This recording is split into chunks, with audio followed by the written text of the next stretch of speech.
네, 한정훈 캐스터와 함께 시장 이슈 살펴보겠습니다. 어서 오십시오. 네, 안녕하세요. 오늘은 어떤 이슈 가져오셨습니까? 네, OLED 투자 사이클이 돌아왔습니다. 불과 3, 4년 전만 해도 중국발 저가 패널 공세로 수익성이 급격히 악화하면서 감원 칼바람이 불었던 OLED 업계가 이제는 앞다퉈서 신규 투자에 나서고 있는데요. 스마트폰에 한정됐던 OLED 수요가 IT 그리고 전장 시장으로 확대되고 있기 때문입니다. 최악의 업황 침체기를 겪으면서 적자 행진을 하고 주가 부진에 시달리던 OLED 관련주를 저가 매수할 수도 있는 적기라는 조언이 나오는데요. 관련된 내용 체크해 보도록 하겠습니다. 네, 국내 기업들이 6세대 OLED가 아니라 8.7세대 OLED에 투자한다고 들었습니다. 어떤 이유였습니까? 네, 일단 현재 OLED 업계는 기존 6세대가 아닌 8.7세대 OLED 투자를 계획 중인 것으로 알려지고 있습니다. 8.7세대 디스플레이는 주로 태블릿과 노트북 등 IT 기기에 사용되고 있는데요. 디스플레이 업계가 앞다퉈서 8.7세대 OLED 라인 증설에 나서고 있는 건 이 OLED 수요처가 IT 그리고 전장으로 확대되고 있기 때문입니다.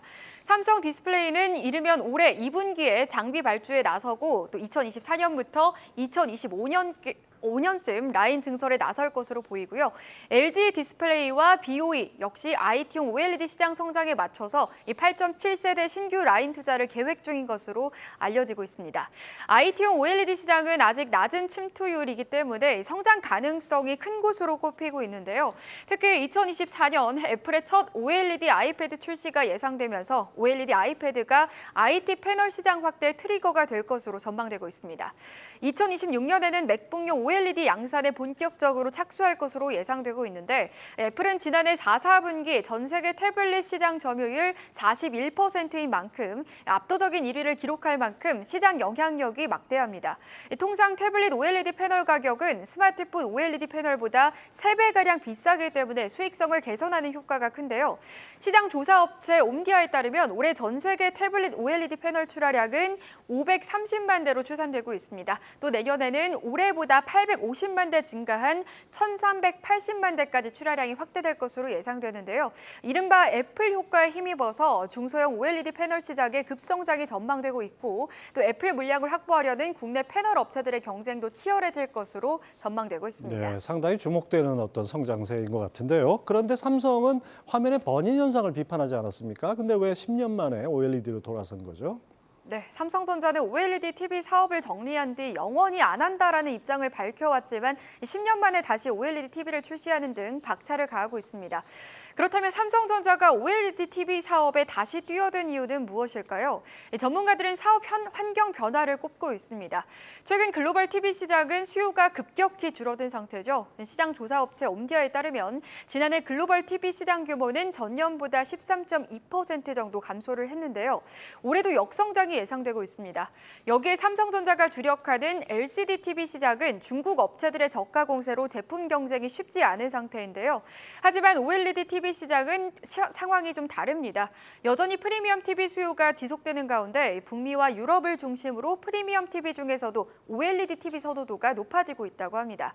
이에 출하량은 매년 급증하는 추세인데요. 마찬가지로 시장 조사 업체 옴디아에 따르면 OLED TV 출하량은 2022년 652만 대에서 계속해서 늘면서 2026년 1,054만 대까지 확대될 것으로 전망되고 있습니다. 이런 가운데 시장의 관심은 LG전자와의 한판 승부에 집중되고 있는데요. 삼성전자는 10년 동안 OLED TV 시장을 이끌어온 LG전자의 아성을 무너뜨릴 수 있을 것인지 지켜보셔야겠습니다. 또 하나 주목되는 것, 전장용 OLED 시장도 상당히 기대가 되죠? 네, 그렇습니다. 전장용 OLED 디스플레이 시장도 빠르게 성장하고 있습니다. 전장용 디스플레이는 차량의 내외부에 위치해서 이 운전자 그리고 동승자의 편의성을 올려주는 디스플레이인데요. 운전 보조 도구나 콘텐츠를 소비할 수 있는 엔터테인먼트 기기로도 사용이 되면서 활용도가 매우 높습니다. 시장 조사 업체 옴디아에 따르면 전장용 OLED 디스플레이 시장 규모는 2020년 5,615만 달러에서 2027년 12억 달러로 연평균 54.4%의 성장률을 기록할 것으로 전망되고 있습니다. 증권가에서는 이렇게 IT 그리고 전장용 OLED 시장의 본격적인 개화가 디스플레이 업종의 주가 강세로 이어질 것으로 내다보고 있습니다. 디스플레이 장비, 소재 업체 모두 수혜가 예상되지만 특히 소재 업체에 주목해보자 보자는 의견인데요. 이 패널 업체들이 여전히 적정 수요에 맞춘 이 보수적인 투자 기조를 유지하고 있다라는 점과 중장기 실적 안정성 등을 고려하면 소재 업체들의 투자 매력도가 가장 부각될 것으로 전망되고 있습니다. IT OLED 시장 성장의 최대 수혜가 예상되는 토픽 종목을 꼽고 있는데요. 대표적으로 덕산 네오룩스, LX 세미콘 그리고 P&H 테크로 꼽고 있습니다. 오늘 OLED 관련주들도 흐름이 좋은데요. 함께 확인해 보시죠. 오늘은 OLED주 관련주 가운데 이녹스가 가장 강합니다. 10% 가까이 오르고 있고요. 나노신 소재가 6.9%의 상승, 인지 디스플레이가 5.4%의 상승률을 나타내고 있습니다. 네, 한정훈 캐스터 잘 들었습니다.